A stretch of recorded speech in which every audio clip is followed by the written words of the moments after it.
We're going to talk about how we document individual learning as well as our learning journeys as they kind of unfold throughout the year. So behind us we have something that we've started that will kind of document our inquiries that are happening in the classroom. It's a place where we can document some of the questions that the kids are having. It lets us reflect on the things that they're thinking about and kind of plan from there. It's given us a chance to sort of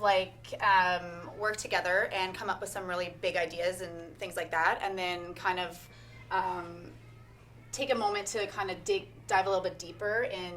really work together and have those kids share their thinking and ideas with either with just ourselves or with their peers, as a whole group, and then kind of dive in a little bit and get them to sort of explain what their thinking is and really share that with their peers. And I think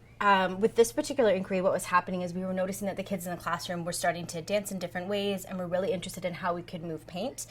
So from there, we talked to the kids about where they see movement in the world, and we actually even tried something different where we did a whole mind map with the kids and really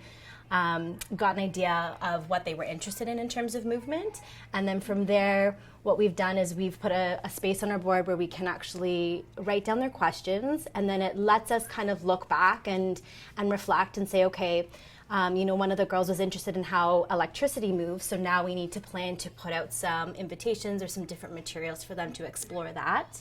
And then when we do that, we're then also there with a group kind of documenting what their thinking is and how they are uncovering that particular question. It also lets us kind of have a spot where we can kind of share pictures with the kids of the experiments that they've done, so then when they're in the classroom they can kind of look back and see what we have done. It's a favorite because they love making slime and they love making the oblak, so they do love having a look at some of these pictures. Then we've got maybe some of the recipes for certain things that we've tried. What's really nice about having it kind of on the board is it's a spot where Jess and I can even have a look and decide what it is that we're going to put out for the next day or even the next week. It's a spot that we constantly revisit, and our original mind map lets us see what we've kind of touched on, what invitations that we've put out, and then what things we still need to provide the kids for them to explore. Mm-hmm. It also gives us the chance to, just because we've come up with these things now, after talking with the kids and kind of discussing with Jen and setting up different provocations or invitations for that day. But if new ideas that the kids come up with, it's kind of it's a living thing, right? So we can always just keep adding things to it and really just kind of keep that inquiry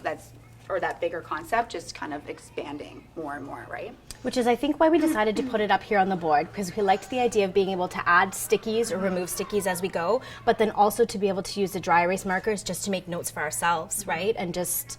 to help us keep our thoughts organized as well in terms of planning for the kids.